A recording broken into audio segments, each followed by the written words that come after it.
오늘 우리는 이제 헌신을 다짐하는 이 자리에 모였습니다. 헌신이라는 이 거룩한 단어 뒤에는 이제 사실 먼저는 권사님들이 그리고 여기 계신 모든 분들이 지나온 치열한 삶의 흔적들이 배어 있습니다. 다들 평안하신가요? 네, 옆분들에게 평안이 임하길 바랍니다라고 축복 한번 해주셨으면 좋겠습니다. 평안이 임하길 바랍니다. 네. 네. 그리고 또 한 번 드리는 질문은요. 정말 진심으로 평안하십니까? 아니요. 지금은 인사가 아니라요. 제가 질문 드리는 거라서요. 네. 정말 그 마음에 평안이 있냐, 평안이 있으신가요? 물어보는 겁니다. 왜냐하면 이제 월요일 아침이 되면 이제 어제의 부활에 오늘 느끼는 부활의 기쁨은 어디로 갔는지 몸은 피곤하고 천근만근일 것입니다. 성도님들의 인생의 문을 하나만 더 깊이 열고 들어가면요, 누구나 남몰래 삼켜온 눈물들이 다 계십니다. 지금도 내 헌신에 노력에 새로운 생명이 맺히지 않는 듯한, 그리고 열매가 없는 상황을 마주하고 계신 분들도 계실 겁니다. 어떤 분들은요, 배우자의 구원을 위해 수십 년 눈물을 흘리시는 분들도 계시고요. 그리고 어떤 분들은 엇나가는 자녀의 뒷모습을 보며 가슴을 애태우시는 분들도 계실 겁니다. 그리고 해결되지 않는 그 삶의 문제 앞에 혼자 쓰라린 마음을 삼키는 분들도 계실 겁니다. 이것을 오늘 저는 삶의 불임이라고 제가 부를 수도 있을 것 같은데요. 아무리 노력해도 아무리 헌신해도 새로운 생명이 잉태되지 않는 듯한 절망이 바로 삶의 불임이고요. 아무리 기도해도 응답의 열매가 보이지 않는 현실적인 영적인 고통이 바로 삶의 불임이라 할 수 있습니다. 이것은 여기 계신 모든 분들이라면 누구나 겪을 수 있는 고단함입니다. 오늘 본문이 배경으로 하고 있는 이 사사시대 말기에도 이 지독한 삶의 불임으로 인해서 밤마다 통곡하던 여인이 있는데 그것은 바로 한나입니다. 그녀는 당시 진짜 실제로 아이가 없었어요. 근데 이 불임이 그녀의 삶의 불임이었습니다. 하지만 한나는 이 고통을 무의미한 상처로 끝내지 않고 이 시대에 닫힌 하늘을 여는 위대한 통로로 바꾸었는데요. 오늘 한나의 기도를 통해 삶의 불임이 어떻게 하나님의 역사에 모든 것을 맡기는 헌신으로 승화될 수 있는지 말씀을 나누고자 합니다. 첫 번째는 삶의 불임을 하나님 앞에 진실되게 쏟아놔야 됩니다. 한나는 마음이 괴로워서 하나님께 기도하고 통곡했습니다. 속으로 삭히지 않았어요. 15절을 보시면요, 한나가 이렇게 기도합니다. 이렇게 얘기합니다. 같이 한번 읽어보도록 하겠습니다.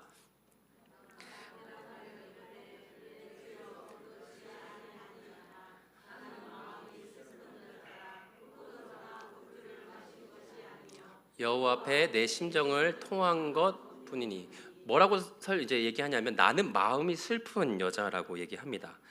그래서 여호와 앞에 그냥 단순히 내 그 아픈 마음을 쏟아낸 것 뿐이라고 얘기를 하고 있어요. 그래서 여기에서 내 심정을 통했다라고 하는 말은 내 영혼을 하나님 앞에 남김없이 쏟아 부었다라고 하는 말입니다. 그러니까 한나가 드린 기도는 어떤 기도냐 하면요, 자기의 쓰라린 이 고통을 남김없이 하나님께 모두 쏟아낸 겁니다. 따라서 한나가 오늘 우리에게 보여주는 기도는 무엇인가? 삶의 문제, 신앙의 문제에서 매일 누적되는 고통을 이제 하나님께 다 쏟아내는 이 애통인 것이죠. 그런데 사람이 너무 괴로우면, 너무 상처로 골마 있으면 어떻게 되는지 아십니까? 경험해 본 분들은 아시겠지만 소리내어 기도하지를 잘 못해요. 마음의 고통이 크면 이 기도가 잘 안 나오고요. 이제 소리내어 기도가 잘 안 나옵니다. 12절 13절입니다. 그가 여호와 앞에 오래 기도하는 동안에 엘리가 그의 입을 주목한즉 한나가 속으로 말하매 입술로만 움직이고 음성은 들리지 아니하므로 엘리는 그가 취한 줄로 생각한지라.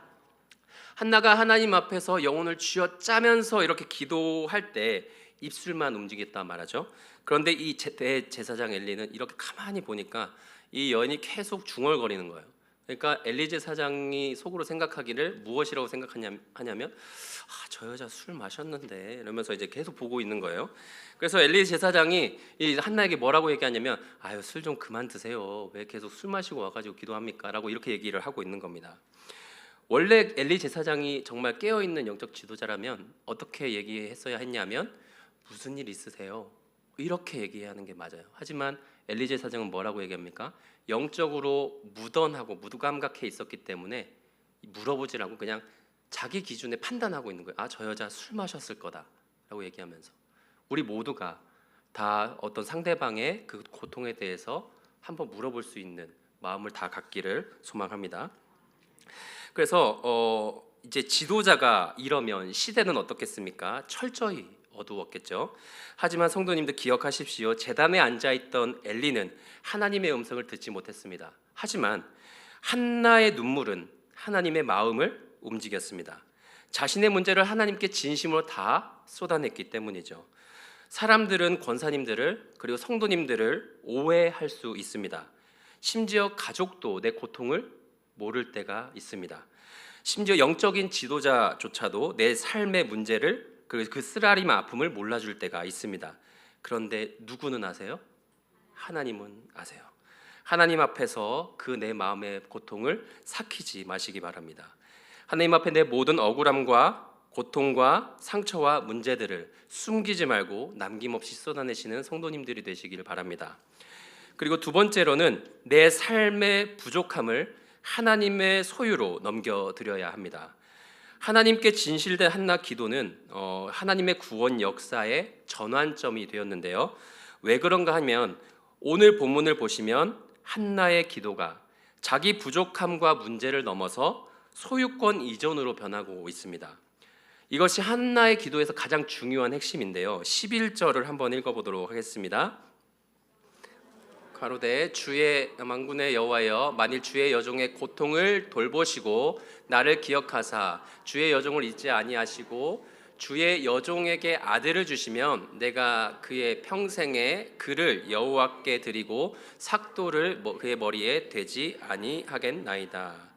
한나의 기도는 불임으로 인한 분인나의 공격으로 시작되었습니다.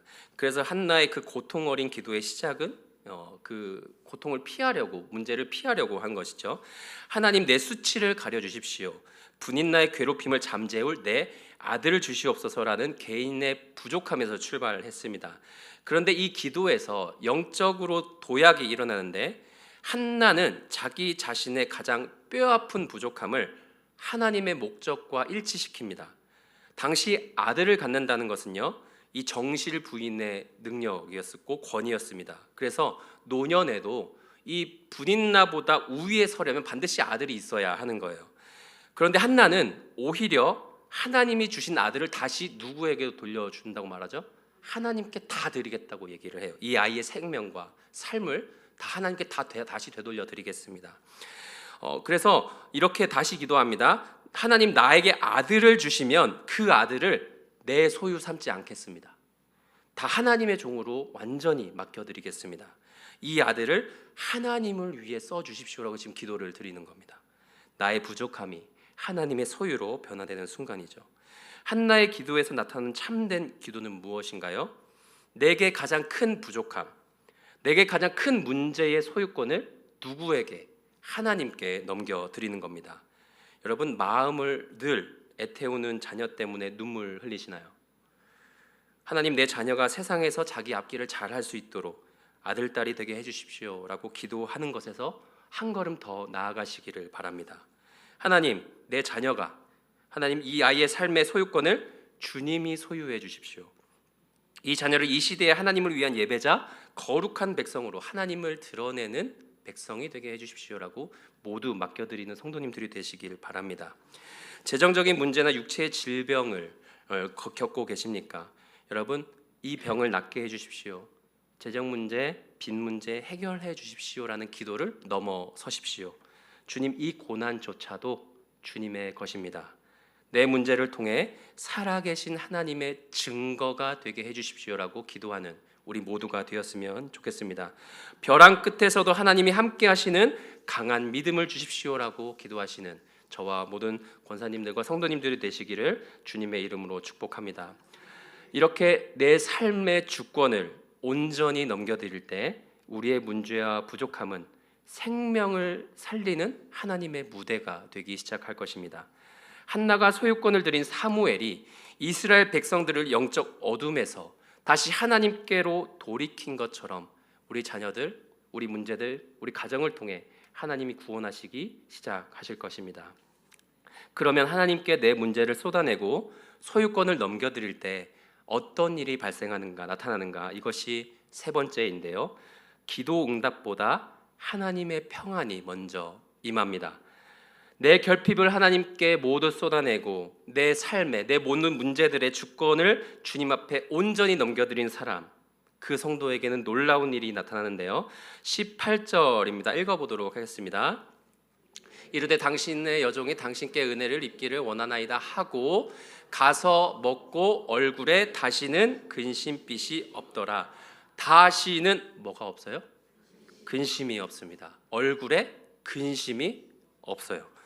성도님들 18절을 보시면 하나님께서 곧바로 한나에게 아이를 잉태하게 하시나요? 아니죠. 그리고 분인나의 괴롭힘이 없어졌습니까? 집에 돌아가 보니 분인나가 막 짐 싸들고 있는 거예요. 이제 자기 집 나가게 못 살겠다고 이러고 있나요? 아니죠.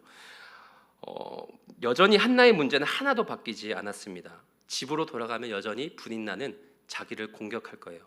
그러나 무엇이 바뀌었습니까? 하나님이 한나의 무엇을 바꾸셨나요?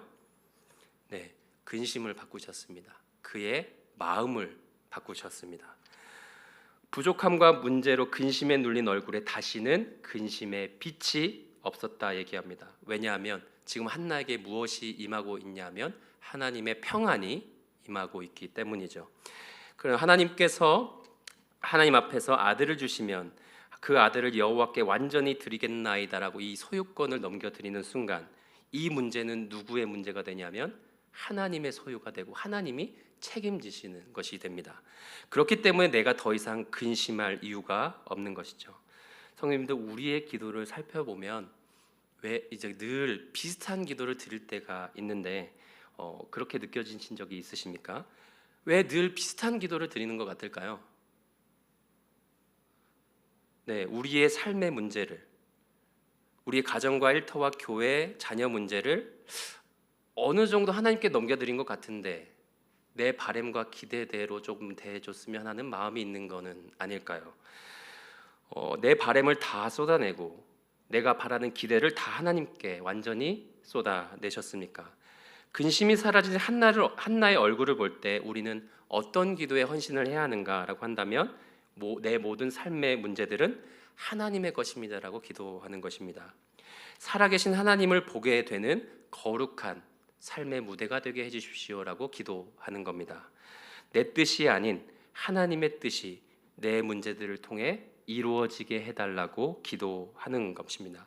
이 기도에 우리는 헌신해야 합니다. 모든 마음을 다 쏟아내야 합니다.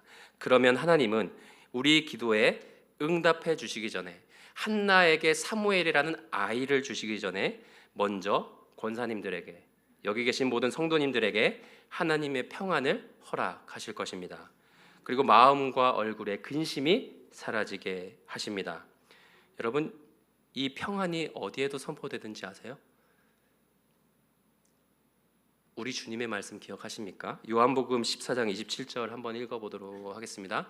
평안을 너희에게 끼치노니 곧 나의 평안을 너희에게 주노라. 내가 너희에게 주는 것은 주는 것과 같지 아니하니라. 너희는 마음에도 근심하지도 말고 두려워하지도 말라. 다들 아는 말씀이시죠? 믿으십니까? 네, 오늘도 믿으시기를 바랍니다. 우리 주님께서 제자들을 향해 선포하시는 주님의 평안입니다.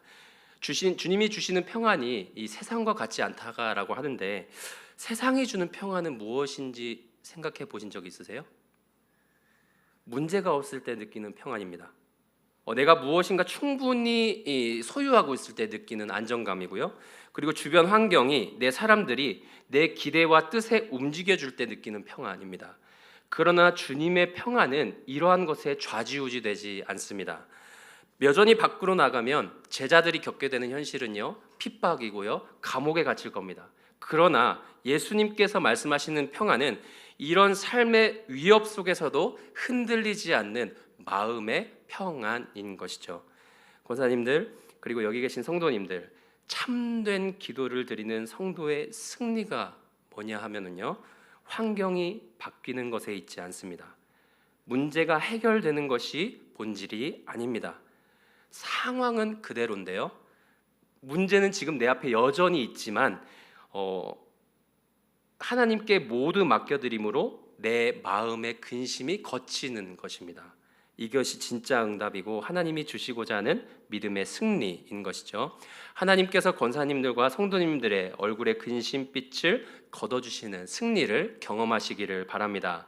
하나님께서 권사님들의 마음에 평안을 주시는 승리를 경험하시기를 주님의 이름으로 축복합니다. 여러분, 마음에 근심이 있을 때 주님이 주신 이 요한복음 14장 27절을 큰 소리로 선포하십시오. 그러면 마음의 평안이 있으실 것입니다. 말씀을 맺고자 합니다. 오랜 세월 기도의 어머니로 살아오신 권사님들, 그리고 인생의 수많은 풍파 속에서 권사님들이 흘린 그 눈물은 아무 의미 없이 사라지지 않습니다. 나의 문제와 고통을 쏟아내는 이 진실된 기도는 사사시대처럼 어두운 우리 가정과 우리 교회와 자녀 세대에 하늘의 문을 여는 열쇠가 될 것입니다. 내 문제와 내 모든 인생의 삶을 주님께 넘겨드리시는 기도를 드리시겠다고 결단하시는 권사님들과 성도님들이 되시길 바랍니다. 여러분, 기도를 놓았던 분 계세요? 기도를 잘 못한다고 기도하기를 주저하는 분들이 계십니까? 오늘부터 하나님의 이름이라도 부르면서 기도하시기 바랍니다. 내 눈앞에 아직 증거가 보이지 않아도 우리의 얼굴에서 근심을 사라지게 하시는 하나님의 평안을 경험하게 되실 겁니다. 권사님들이, 모든 성도님들이 봐도 이 시대의 한나입니다. 특히 권사님들이 애통하는 헌신의 기도를 통하여 영적으로 메말라가는 가정이 살아나고 어두워가는 교회가 회복되며 어긋나는 자녀 세대가 사무엘로 거듭나는 하나님의 구원 역사가 일어나기를 주님의 이름으로 축복합니다. 다시 무릎으로 사는 하나님의 성도가 되는 저와 권사님들, 모든 성도님들이 되기를 주님의 이름으로 축복합니다. 함께 기도하시겠습니다.